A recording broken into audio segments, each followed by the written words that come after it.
నమస్కారం ADB news కు స్వాగతం. ముందుగా హెడ్లైన్స్.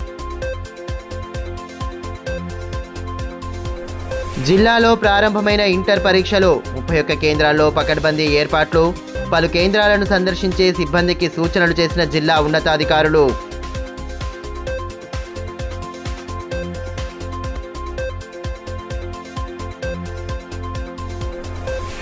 విద్యార్థుల ఉజ్వల భవితకే ఏఐ ఆధారిత బోధన.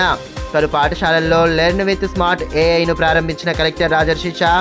విద్యార్థులు సద్వినియోగం చేసుకోవాలని సూచన.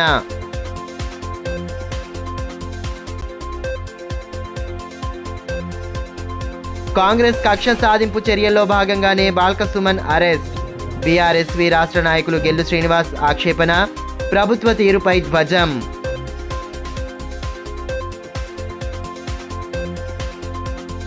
ఇంటర్మీడియట్ పరీక్షలు బుధవారం నుండి ప్రారంభమయ్యాయి. తొలి రోజు ఇంటర్ మొదటి సంవత్సరం విద్యార్థులకు పరీక్షలు జరపగా కేంద్రాల వద్ద పటిష్ట చర్యలు తీసుకున్నారు. విద్యార్థులకు ఎటువంటి ఇబ్బంది కలగకుండా అవసరమైన చర్యలు చేపట్టారు. ఇంటర్మీడియట్ వార్షిక పరీక్షలు బుధవారం నుండి ప్రశాంత వాతావరణంలో ప్రారంభమయ్యాయి. తొలి రోజు ఇంటర్ మొదటి సంవత్సరం విద్యార్థులు తెలుగు, హిందీ, సంస్కృతం, ఉర్దూ, అరబిక్ సబ్జెక్టుల్లో పరీక్షలు జరిగాయి.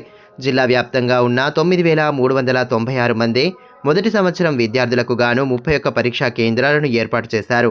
ఉదయం 9 గంటల నుంచి మధ్యాహ్నం 12 గంటల వరకు పరీక్ష కొనసాగింది. పరీక్షా సమయానికి అరగంట ముందుగానే విద్యార్థులు కేంద్రాలకు చేరుకున్నారు. కాగా తొలి రోజు పరీక్షకు 557 మంది విద్యార్థులు గైర్హాజరు కాగా 8,839 మంది విద్యార్థులు హాజరయ్యారు. ముందుగానే కేంద్రాలకు చేరుకున్న వారంతా హాల్ టికెట్ నంబర్లను సరిచూసుకున్న అనంతరం లోనికి అనుమతించారు. ఎలక్ట్రానిక్ వస్తువులకు అనుమతి లేదని ముందుగానే అధికారులు స్పష్టం చేశారు. కేంద్రాల వద్ద పోలీసులు పటిష్ట బందోబస్తు చర్యలు చేపట్టారు.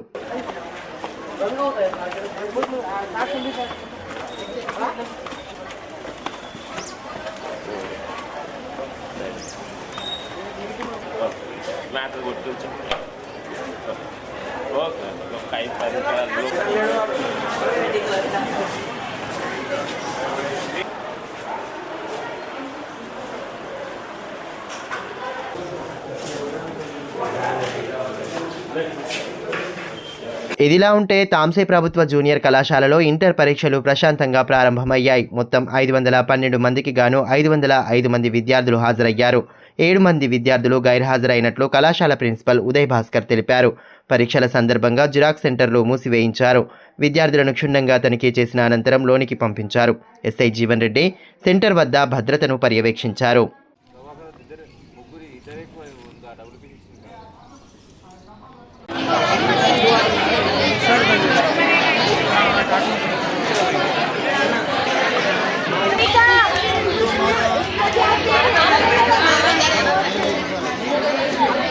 ప్రాథమిక స్థాయిలోనే విద్యార్థులకు ఏఐ టూల్స్ పై అవగాహన కల్పించడం ద్వారా భవిష్యత్తులో పోటీ పరీక్షలను ధైర్యంగా ఎదుర్కొనే సామర్థ్యం కలుగుతుందని కలెక్టర్ రాజర్షి షా అన్నారు. భుక్తాపూర్ లోన్స్ ప్రభుత్వ బాలికల ఆశ్రమ పాఠశాలలో లెర్న్ స్మార్ట్ విత్ ఏఐ కార్యక్రమాన్ని ఐటీడీఏ పీఓ యువరాజ్ వర్మతో కలిసి ఆయన ప్రారంభించారు.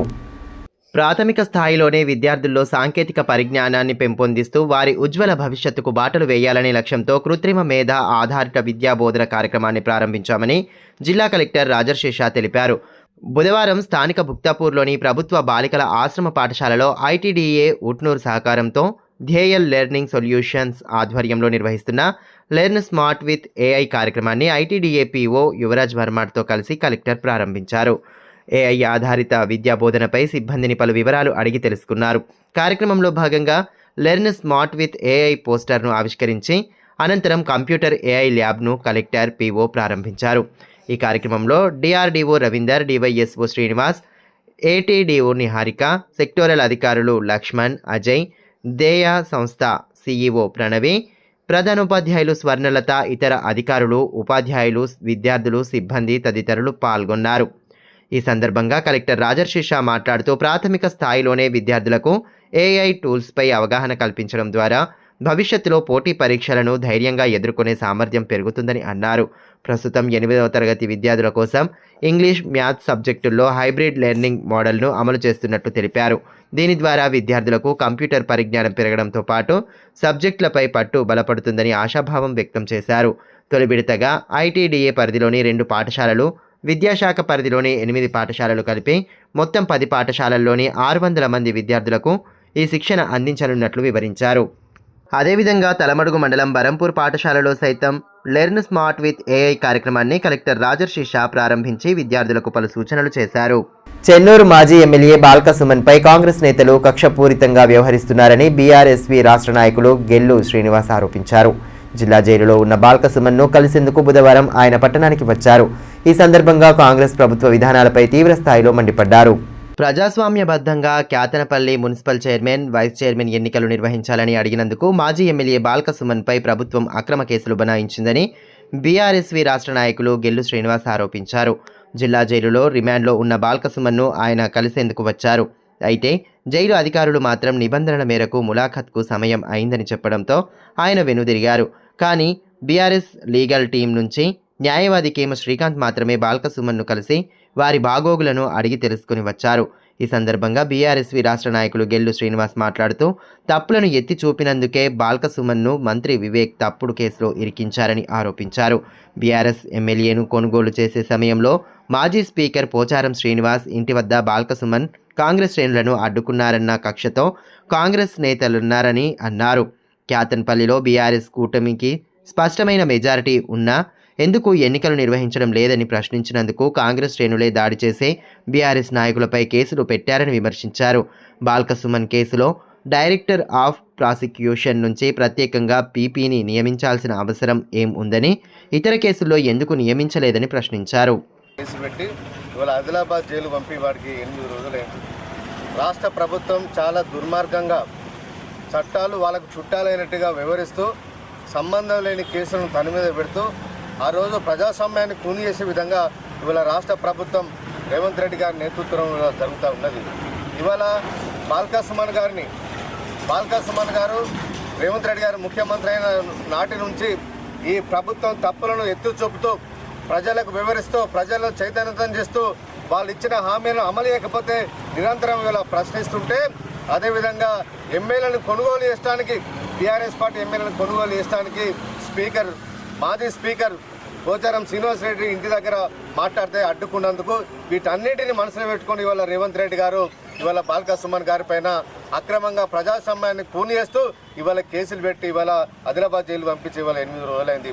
ఇవాళ ప్రజాస్వామ్యానికి మేము నిలువెత్తు నిదర్శనం ఇవాళ కాంగ్రెస్ ప్రభుత్వం చెప్పుకునే రేవంత్ రెడ్డి గారు ఎట్లా బాల్క సుమన్ గారిని అరెస్ట్ చేసిరని చెప్పి ఇవాళ ప్రశ్నిస్తూ ఉన్నాం. బాల్క సుమన్ గారు పార్లమెంట్లో 100 డిస్కషన్లో పాల్గొన్నారు. ఈ దేశానికి సంబంధించిన అనేకమైన ముఖ్యమైన సమావేశాల్లో కూడా ఈ చర్చల్లో కూడా పాల్గొని సామాన్యుని వాయిస్ను పార్లమెంటు వేదికగా వినిపించిన నాయకుడు బాల్క సుమన్ గారి మీద తెలంగాణ ఉద్యమంలో తెలంగాణ రాష్ట్రం కోసం విద్యార్థి ఉద్యమం నడిపిన బాల్క సుమన్ గారి మీద ఇంత కక్షపూరిత ఎందుకని చెప్పి ఇలా మేము ప్రశ్నిస్తూ ఉన్నాం. ఆనాడు ఉమ్మడి రాష్ట్రంలో చంద్రబాబు నాయుడు గారు ఏ విధంగా వివరించారో, రాజశేఖర రెడ్డి గారు ఏ విధంగా వివరించారో, ఇవాళ తెలంగాణ కోసం, తెలంగాణ హక్కుల కోసం పనిచేస్తున్నాం బాల్క సుమన్ గారి పైన, తెలంగాణ ఉద్యమకారుల పైన కూడా ఇవాళ రేవంత్ రెడ్డి గారు అదే విధానాన్ని ఇవాళ అవలంబిస్తున్నారు. ఇంటర్మీడియట్ పరీక్షల నిర్వహణకు పకడ్బందీ ఏర్పాట్లు చేపట్టినట్లు కలెక్టర్ రాజర్షి షా తెలిపారు. ఇంటర్ పరీక్షలు బుధవారం నుండి ప్రారంభమైన నేపథ్యంలో ఎస్పీ అఖిల్ మహాజన్తో కలిసి ఆయన పలు కేంద్రాలను పరిశీలించారు. జిల్లాలో ఇంటర్మీడియట్ వార్షిక పరీక్షలను అత్యంత పకడ్బందీగా ప్రశాంతమైన వాతావరణంలో నిర్వహించాలని జిల్లా కలెక్టర్ రాజర్షి షా అధికారులను ఆదేశించారు. బుధవారం నుంచే ఇంటర్ పరీక్షలు ప్రారంభమైన నేపథ్యంలో జిల్లా కేంద్రంలోని తెలంగాణ బాలికల సాంఘిక సంక్షేమ నివాస జూనియర్ కళాశాల, ప్రభుత్వ బాలికల జూనియర్ కళాశాలల్లోని పరీక్షా కేంద్రాలను జిల్లా ఎస్పీ అఖిల్ మహాజన్తో కలిసి ఆయన ఆకస్మికంగా తనిఖీ చేశారు. ఇందులో ఐటీడీఏపీఓ యువరాజ్ మర్మట్, శిక్షణ ఐపీఎస్ రాహుల్, జిల్లా ఇంటర్మీడియట్ విద్యాశాఖ అధికారి గణేష్ జాదవ్, చీఫ్ సూపరింటెండెంట్లు, ఇతర విద్యాశాఖ సిబ్బంది తదితరులు పాల్గొన్నారు. ఈ సందర్భంగా కలెక్టర్ మాట్లాడుతూ జిల్లా వ్యాప్తంగా మొదటి రోజు పరీక్షకు మొత్తం 9,396 మంది విద్యార్థులకు గాను 8,839 మంది హాజరయ్యారని, 557 మంది గైర్ హాజరయ్యారని వెల్లడించారు. పరీక్షా కేంద్రాల్లో విద్యార్థులకు అవసరమైన కనీస వసతులు కల్పించాలన్నారు. తాగునీరు, వెలుతురు, విద్యార్థులు కూర్చోవడానికి సరైన బెంచీలు ఉన్నాయా లేదా అని స్వయంగా పరిశీలించారు. అత్యవసర సేవల కోసం ఏర్పాటు చేసిన వైద్య శిబిరాలను తనిఖీ చేసి సిబ్బందికి పలు సూచనలు చేశారు.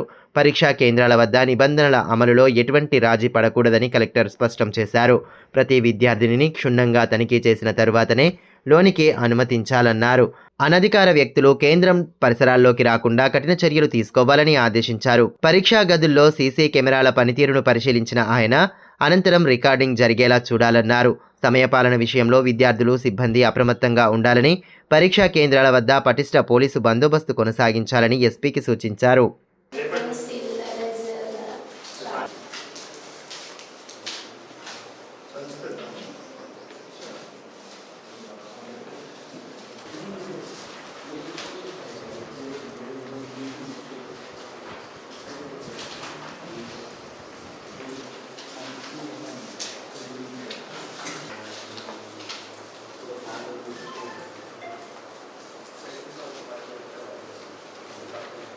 ఇది కూడా గవర్నమెంట్ సెక్టర్లో లేదు.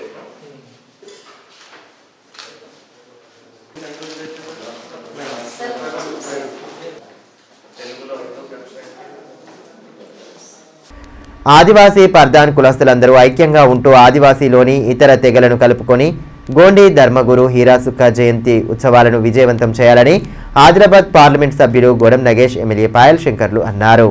బుధవారం జిల్లా కేంద్రంలోని వారి నివాసాల్లో వేర్వేరుగా ఆదివాసీ పర్ధాన్ సమాజ్ నేతలతో కలిసి హీరాసుక్క జయంతి ఉత్సవ వేడుకల పోస్టర్లను ఆవిష్కరించారు. ఈ సందర్భంగా వారికి ఆదివాసీ పర్ధాన్ సమాజ్ నాయకులు జయంతి ఉత్సవాల ఆహ్వాన పత్రికలను అందజేశారు. అనంతరం వారు మాట్లాడుతూ, ప్రతి ఏడాది మాదిరిగానే ఈ ఏడాది రాష్ట్రీయ పర్ధాన్ జన్జాతి ఉత్తన్ సంఘటన్ జిల్లా రాష్ట్ర కమిటీల ఆధ్వర్యంలో మార్చి 15న జిల్లా కేంద్రంలోని రామ్లీలా మైదానంలో నిర్వహించే హీరాసుక్క జయంతి వేడుకలకు ఆదివాసీ పర్ధాన్ కులస్తులతో పాటు ఆదివాసీలు పెద్ద సంఖ్యలో తరలి రావాలన్నారు. కులస్తులు ఐక్యంగా ఉంటే అన్ని పార్టీలు తగిన గుర్తింపును ఇస్తాయన్నారు. తమ పార్టీ ఆధ్వర్యంలో ఆదిలాబాద్ మున్సిపాలిటీ ఎన్నికల్లో ఆదివాసీ పర్ధాన్ సమాజ్కు చెందిన యువకులు బీఫారాలు అందజేసి గెలిపించుకోవడం జరిగిందన్నారు. రాబోయే రోజుల్లో సైతం జిల్లా పదవులతో పాటు రాష్ట్ర, జాతీయ స్థాయి పదవులలో అవకాశాలు కల్పించడం జరుగుతుందన్నారు. హీరాసుక్క జయంతి సందర్భాన పోస్టర్ రిలీజ్ చేసుకోవడం జరిగింది. సంగమ పార్టీలందరూ కూడా కలిసి 15 మార్చి నాడు ఈ కార్యక్రమం రామ్లీలా మైదానంలో ఉంది. ఆదివాసీ బంధువులందరూ కూడా దీంట్లో పార్టిసిపేట్ అయ్యి వారికి ఘనమైనటువంటి నివాళిని అర్పించడమే కాకుండా మనకున్నటువంటి సమస్యల పట్ల, ఇబ్బందుల పట్ల, లేకపోతే సమాజ హితం కోసం, సమాజ సంక్షేమం కోసం చేయవలసినటువంటి కార్యక్రమాల్ని చర్చించడం కోసం మీరందరూ కూడా పెద్ద మొత్తంలో భాగస్వాములైపోయి దీన్ని విజయవంతం చేయాలని చెప్పేసి నేను ప్రతి ఒక్క ఆదివాసీ సోదరునికి నేను తెలియజేస్తాను. అనంతరం ఐటీడీఏ పీఓ యువరాజ్ మర్మాట్ను కలిసి హీరాసుక్క జయంతి వేడుకల ఆహ్వాన పత్రాన్ని అందజేశారు. ఈ కార్యక్రమంలో ఆదివాసీ పర్ధాన్ సమాజ్ కౌన్సిలర్లు ఆత్రం సాయి, మేస్రం విలాస్, రాష్ట్రీయ పర్ధాన్ జన్జాతి ఉత్తన్ సంఘటన్ జిల్లా అధ్యక్ష ప్రధాన కార్యదర్శులు మేస్రం శంకర్, గేడం మాధవ్, అధికార ప్రతినిధి కనక విఠల్, రాష్ట్ర అధ్యక్షులు కుర్సంగే యాదవరావు, జాతీయ అధ్యక్షులు ముఖ్య సలహాదారులు సిడాం రామ్ కిషన్, కుర్సంగే తానాజీ, గేడం జనార్దన్, పూసం ఆనందరావు, కోవ ప్రభాకర్, గేడం విఠల్, మేస్రం దత్తు, కుడిమిత ప్రకాష్, మహిళా సంఘం జాతీయ సంయుక్త కార్యదర్శి గంగాదేవి తదితరులు పాల్గొన్నారు. ఆదివాసీ ధర్మగురు హీరాసుక్క జయంతి ఉత్సవాల సందర్భంగా ఈ నెల మార్చి 15వ తారీఖు నాడు ఆదిలాబాద్లోని రామ్లీలా మైదానంలో నిర్వహించేటటువంటి ఈ యొక్క హీరాసుక్క ఉత్సవాలకు ఆదివాసీ అదేవిధంగా మిగతా ప్రజలంతా కూడా తరలి రావాలని, అనాదిగా ఆ రోజు నుంచి ధర్మాన్ని కాపాడే విషయంలో ఈరోజు ఆదివాసీ ధర్మగురు అయినటువంటి హీరాసుక్క వారి ఆశయాలకు, వారి ఆలోచనకు అనుగుణంగా మనమంతా కూడా ముందుకు కదలాల్సిన అవసరం ఉంది. మార్చి 15 నాడు నిర్వహించేటటువంటి ఈ యొక్క హీరాసుక్క జయంతి ఉత్సవాల్లో ప్రతి ఒక్కరూ పాల్గొని ఈ యొక్క కార్యక్రమాన్ని విజయవంతం చేయాలని ఆదిలాబాద్ ప్రజలందరికీ పేరున విజ్ఞప్తి. Telangana medical contract workers and employees union జిల్లా 4వ మహాసభలను బుధవారం నిర్వహించారు. ఈ సందర్భంగా యూనియన్ ద్వారా చేపట్టిన పోరాటాలు, భవిష్యత్ కార్యాచరణపై చర్చించి ఐక్యంగా ఉంటూ హక్కుల సాధనకు పాటుపడాలని నేతలు పిలుపునిచ్చారు. వైద్య ఆరోగ్య శాఖలో కాంట్రాక్టు ప్రతిపాదన పనిచేస్తున్న కార్మికులకు కనీస వేతనం 26,000 రూపాయలు చెల్లించాలని Telangana medical contract workers and employees union రాష్ట్ర అధ్యక్షులు యూసుఫ్ డిమాండ్ చేశారు. బుధవారం యూనియన్ జిల్లా 4వ మహాసభలను రిమ్స్లో నిర్వహించారు. కార్యక్రమం ముఖ్య అతిథిగా హాజరై 3 సంవత్సరాల కాలంలో చేపట్టిన ఉద్యమాలు, వచ్చే 3 ఏళ్లలో చేపట్టే పోరాటాల గురించి చర్చించి తీర్మానాలు చేశారు. ఈ కార్యక్రమంలో యూనియన్ రాష్ట్ర కార్యదర్శి నరసింహ, ఏఐటియుసి రాష్ట్ర కార్యదర్శి ఎస్ విలాస్, యూనియన్ జిల్లా గౌరవ అధ్యక్షులు సిర్ర దేవేందర్, ఏఐటియుసి డిప్యూటీ కార్యదర్శి గాజంగుల రాజు, యూనియన్ నాయకులు ముజీబ్, రమేష్, చందు, శివన్న తదితరులు పాల్గొన్నారు. ఈ సందర్భంగా medical contractor workers and employees union రాష్ట్ర అధ్యక్షులు యూసుఫ్ మాట్లాడుతూ కాంట్రాక్టర్ను 3 సంవత్సరాలకు ఒకసారి మార్చి కార్మికుల వేతనాలు పెంచాలని డిమాండ్ చేశారు. కనీస వేతనం 26,000 చెల్లించాలని యూనియన్ తరపున ప్రభుత్వానికి వినతి ఇచ్చామన్నారు.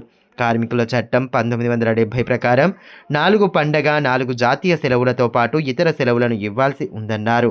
కానీ ప్రభుత్వ చట్టాలను ప్రభుత్వం అమలు చేయడం లేదని, హక్కుల సాధన కోసం ఉద్యమించాలని పిలుపునిచ్చారు.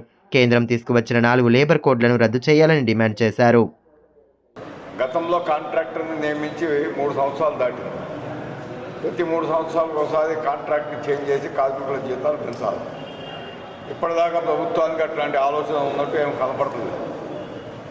కాబట్టి వెంటనే టెండర్స్ పిలవాలని, కార్మికుల వేతనాలు పెంచాలని, కనీస వేతనం 26,000 రూపాయలు చెల్లించాలని చెప్పి ఆల్రెడీ రాష్ట్ర ప్రభుత్వానికి మేము మా యూనియన్ తరఫు నుంచి మెమోరాండం ఇవ్వడం జరిగింది. అంతేకాకుండా కాంట్రాక్ట్ వర్కర్స్ చట్టం ఏదైతే ఉందో 1970 ప్రకారం 4 పండగ సెలవులు, 4 జాతీయ సెలవులు, 20 రోజులు పనిచేసిన దానికి 1 రోజు వేతనంతో కూడిన సెలవు ఇవ్వాల్సి ఉన్నప్పుడు కూడా ప్రభుత్వమే అమలు చేయట్లేదు. ప్రభుత్వ చట్టాలను అమలు చేయకపోతే ఇంకెవరికి చెప్పుకోవాలనో అర్థం కానటువంటి పరిస్థితులు ఇవాళ మేము ఉన్నాం. దానికోసం పోరాటం కూడా చేయాలని చెప్పి జరగబోయే రాష్ట్ర మహాసభలో నిర్ణయించాలని, మరి ఆ పోరాటం చేస్తేనే మనకు సంబంధించినటువంటి ఫలితాలు వస్తాయని చెప్పి ఈ మహాసభలో పార్టిసిపేట్ చేస్తున్న వాళ్ళకి తెలిపి వాళ్ళ అభిప్రాయాలు తీసుకొని ఇట్లాగే అన్ని జిల్లాల్లో కూడా ఇట్లా మహాసభలు మేము నిర్వహిస్తూ ఉన్నాం. బీఆర్ఎస్ నేతలకు ముఖ్యమంత్రి రేవంత్ రెడ్డి గురించి మాట్లాడే అర్హత లేదని, పోలీస్ కాన్వాయ్పై దాడి చేసిన కారణంతోనే బాల్కసుమన్ను అరెస్టు చేయడం జరిగిందని మాజీ డీసీసీబీ చైర్మన్ అడ్డి భోజారెడ్డి అన్నారు. బుధవారం స్థానిక డీసీసీ కార్యాలయంలో ఏర్పాటు చేసిన మీడియా సమావేశంలో ఆయన పాల్గొన్నారు. రానున్న 10 సంవత్సరాల కాంగ్రెస్ ప్రభుత్వమే అధికారంలో ఉంటుందని ఆయన తెలిపారు. బీఆర్ఎస్ ప్రభుత్వం వస్తుందన్న భ్రమలోనే ఆ పార్టీ నేతలు ఉన్నారన్నారు. తప్పు చేసిన వారిపై చట్టపరంగా చర్యలు తప్పవని స్పష్టం చేశారు. సమావేశంలో మాజీ మార్కెట్ చైర్మన్ అల్లూరి సంజీవరెడ్డి, జిల్లా గ్రంథాలయ చైర్మన్ మల్లెపూల నర్సయ్య, ఆత్మ కమిటీ చైర్మన్ గిమ్మ సంతోష్, బాలూరి గోవర్ధన్ రెడ్డి తదితరులు పాల్గొన్నారు. ఇంకో దినం అక్కడ ఎలక్షన్ ఆఫీసర్స్ 1 గంట లేట్ రండి అని చెప్పి 3 బలం పంపిస్తామంటే వాళ్ళు ఒక 50 మంది తీసుకురావడం బీఆర్ఎస్. అది 2 రోజుల పూర్వం వాయిదా పడడంతో అక్కడ పెద్ద ఇష్యూ. మాజీ ఎమ్మెల్యే విప్పు ఆయన వివేక్ గారు, ఎంపీ మంత్రి వివేక్ గారు, ఎంపీ గారు వారి సోదరుడు వాళ్ళు ఒక కాన్వేతో పోతే దాదాపు 500 మందితో రాళ్ల దాడి చేయించడం జరిగింది. ఒక 2-3 హైదరాబాద్ హాస్పిటల్ కూడా ఉన్నారు. మేమేం చేయలే, కావాలని కక్ష సాధింపు, బీఆర్ఎస్ పార్టీని తొక్కాలన్న అంచువేయాలన్న ఆలోచన ముఖ్యమంత్రి రేవంత్ రెడ్డి గారికి ఉందని చెప్పి నిన్న కేటీఆర్ మాట్లాడుతూ ఉన్నారు. ఆనాడు గతంలో 10 సంవత్సరాలు మీరు చూస్తూ ఉంటే ఎన్ని అణచివేత కార్యక్రమాలు చేసినారో మీరు. స్వయంగా ఇప్పుడున్న ముఖ్యమంత్రి గారి కూతురు పెళ్లి ఉంటే ముఖ్యమంత్రి ఇంటికాడికి వెళ్ళి స్వయంగా ఆనాడున్న శాసనసభ్యుడు, పార్లమెంట్ సభ్యుడు ఆయన ఇంట్లోకి వెళ్ళి దౌర్జన్యం తీసుకుపోవడం జరిగింది. ఇటువంటి అరాచకలు మీరు చేసిండ్రు. మీకు అభ్యమత వస్తూ ఉన్నాయి. 10 సంవత్సరాల్లో అభివృద్ధి ఏం చేయలే, తోసుకున్నారు. అటు కల్వకుట్ల కుటుంబాలు దోచుకోవడం, జిల్లాలలో ఆయా కుటుంబాలు దోచుకోవడం, ఇటువంటి రాజకీయం చేయడం జరిగింది మీరు. తలమలుగు మండలం ఉండం గ్రామంలోని ప్రాథమిక పాఠశాలలో చదువుతున్న విద్యార్థుల తల్లిదండ్రులు పాఠశాల గేటుకు తాళం వేసి బుధవారం నిరసన తెలిపారు. పాఠశాలలో బోధిస్తున్న ఓ ఉపాధ్యాయుడిని వారంలో 3 రోజుల పాటు ఇతర పాఠశాలకు సర్దుబాటు చేయడాన్ని నిరసిస్తూ ఆందోళన చేపట్టారు. తమ పాఠశాలలో విద్యాబోధన చేస్తున్న ఉపాధ్యాయుడిని వారంలో 3 రోజుల పాటు ఇతర పాఠశాలకు సర్దుబాటు చేయడం పట్ల విద్యార్థులు ఆగ్రహం వ్యక్తం చేసిన ఘటన తలమడుగు మండలం ఉండం ప్రాథమిక పాఠశాలలో చోటు చేసుకుంది. వెంటనే ఉపాధ్యాయుడి సర్దుబాటు నిర్ణయాన్ని రద్దు చేసి తమ పాఠశాలలోనే పూర్తి స్థాయిలో విద్యాబోధన చేయాలని డిమాండ్ చేశారు. విద్యార్థుల తల్లిదండ్రులు సైతం నిరసనలో పాల్గొన్నారు. పాఠశాల గేటుకు తాళం వేసి ఉపాధ్యాయులు లోనికి వెళ్లకుండా అడ్డుకున్నారు. పాఠశాలలో 63 మంది విద్యార్థులు ఉండగా వారికి విద్యను బోధించే ఉపాధ్యాయులు 3 ఉండేవారు. వారిలో నుంచి ఒకరిని వారంలో 3 రోజుల పాటు ఇతర పాఠశాలకు సర్దుబాటు చేయడాన్ని గ్రామస్తులు తప్పుపట్టారు. ప్రైవేట్ పాఠశాలలకు పంపకుండా ప్రభుత్వ బడికి పంపాలని విజ్ఞప్తి చేస్తే ప్రైవేట్ పాఠశాలల నుండి తీసివేసి పిల్లలను జాయిన్ చేయడం జరిగిందని తల్లిదండ్రులు అన్నారు. విద్యా బోధన సరిగా జరగకపోతే బాధ్యత ఎవరిదని ప్రశ్నించారు. వెంటనే 3వ ఉపాధ్యాయుడిని ఇక్కడే ఉంచేలా చూడాలని డిమాండ్ చేశారు. మాది ఉమ్మడం గ్రామం, తలమడుగు మండలం. సార్ మా ప్రైమరీ స్కూల్లో 3 టీచర్స్ ఉన్నారు సార్. అక్కడ 62 మంది స్ట్రెంత్ యాజ్ పర్ యూడై. సో అక్కడ నుంచి ఒక టీచర్ డిప్యుటేషన్ ప్రకారం ట్రాన్స్ఫర్ చేస్తున్నారు. డోర్లీకి 3 డేస్ పంపాలా, మా దగ్గర 3 డేస్ పంపాలా. సో మేము ఈ ప్రాబ్లం తీసుకొని ఎంఏఓ సార్ దగ్గరికి వెళ్ళినాం. ఎంఏఓ సార్ కూడా అప్పుడు ఓకే అన్నాడు. మళ్ళీ సేమ్ అదే ప్రాబ్లం చేసి మళ్ళీ మా స్కూల్కి ప్రాబ్లం చేశారు. సో మేము కలెక్టర్ దగ్గరికి కూడా వెళ్ళినాం. కలెక్టర్ దగ్గర కూడా అదే ప్రాబ్లం సాల్వ్ కాలేదు. సో దానికోసం మా స్కూల్ నుంచి ఒక టీచర్ని పంపకుండా, మా పిల్లలు అన్యాయం కాకుండా సార్, మా ఎడ్యుకేషన్ ఖరాబ్ కాకుండా మేము మా స్కూల్కి తాళం వేస్తున్నాం. మాకు మా టీచర్ కావాలంతే. మాకు 3 టీచర్లు కావాలి. మా స్ట్రెంత్ ప్రకారం మాకు 3 టీచర్లు ఉండాలి. కాబట్టి మా డిప్యుటేషన్ క్యాన్సిల్ చేసి మా 3 టీచర్స్ని ఇక్కడ ఉంచాలని కోరుకుంటున్నాం. మా టీచర్ని ఇక్కడికి వెళ్ళి తీయద్దని మేము కోరుకుంటున్నాము. కావాలంటే మీరు ఒక టీచర్ని పెంచుర్లి. ఎందుకంటే ఒక క్లాస్కి ఒక టీచర్ ఉండాలా మాకు. ఎందుకంటే 2 టీచర్లతో కాదు చదువు చెప్పడం. ఎందుకంటే అలా చదువు డిస్టర్బ్ అవుతుంది. మళ్ళీ పిల్లలు ఇది అవుతారు. మా పిల్లల భవిష్యత్తు ఖరాబ్ అవుతుంది. మా పిల్లల భవిష్యత్తు ఖరాబ్ కావద్దు. మా టీచర్ మాకు కావాలా. మా టీచర్ని మేము తీసేముకుంటాం. మా టీచర్ మాకు కావాలా కంపల్సరీ. లేదంటలా మేము ప్రైవేట్ నుంచి చదివించేటోళ్ళం గవర్నమెంట్కి వేస్తున్నాం మేము. కానీ గవర్నమెంట్లో మా టీచర్ని తీసేస్తా అంటే మేము ఒప్పుకుంటాం. మా టీచర్ మాకు కావాలా. లేదంటామా మా పిల్లలకు బడికి పంపించము. మేము ప్రైవేట్లోనే మేము చదివించుకుంటాం. ఇది మూసేపిస్తాము. ఎట్లన్నా మేము కష్టం చేస్తాం, కూలీ చేస్తాం, కానీ ప్రైవేట్లో చదివించుకుంటాం. లేదంటలా మా టీచర్ మాకు పంపించింది. కావాలంటే ఒక టీచర్ని ఎక్కువ పంపించింది. ఓసీలపై జరుగుతున్న కుట్రలను తిప్పికొట్టడానికి ఓసీలను పథకం ప్రకారం అణచివేస్తున్న విధానాలను ఎప్పటికప్పుడు ఎండగట్టేందుకు ఓసీ సంక్షేమ సంఘం పనిచేస్తోందని సంఘం నూతన అధ్యక్షులు డాక్టర్ ప్రఫుల్ వజ్జే తెలిపారు. సంఘం జాతీయ అధ్యక్షులు కరుణాకర్ రెడ్డి ఆధ్వర్యంలో జిల్లా నూతన కమిటీని ఎన్నుకున్నట్లు ఆయన పేర్కొన్నారు. జిల్లా ప్రధాన కార్యదర్శిగా బద్దం పురుషోత్తం రెడ్డి, వర్కింగ్ ప్రెసిడెంట్గా కౌటిక్ రాజేశ్వర్ను నియమించినట్లు వెల్లడించారు. జిల్లాలోని ఓపెన్ కేటగిరీకి చెందిన కులస్తులు అందరూ వారి సామాజిక, ఆర్థిక, విద్యా, రాజకీయ అభ్యున్నతి కోసం ఐకమత్యంతో సహకరించుకోవాలన్నారు. రాబోయే రోజులలో ఆర్థికంగా వెనుకబడిన విద్యార్థులకు, రైతులకు, చిరు వ్యాపారులకు సంఘం ద్వారా సహాయం అందించనున్నామని పేర్కొన్నారు. వార్తలు ముగించే ముందు హెడ్లైన్స్ మరోసారి. జిల్లాలో ప్రారంభమైన ఇంటర్ పరీక్షలు, 31 కేంద్రాల్లో పకడ్బందీ ఏర్పాట్లు, పలు కేంద్రాలను సందర్శించే సిబ్బందికి సూచనలు చేసిన జిల్లా ఉన్నతాధికారులు.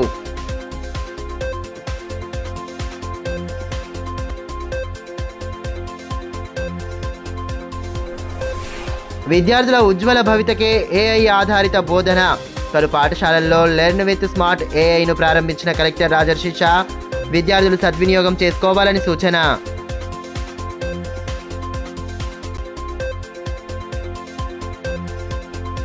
కాంగ్రెస్ కక్ష సాధింపు చర్యల్లో భాగంగానే బాల్క సుమన్ అరెస్ట్. బీఆర్ఎస్వి రాష్ట్ర నాయకులు గెల్లు శ్రీనివాస్ ఆక్షేపణ. ప్రభుత్వ తీరుపై ధ్వజం.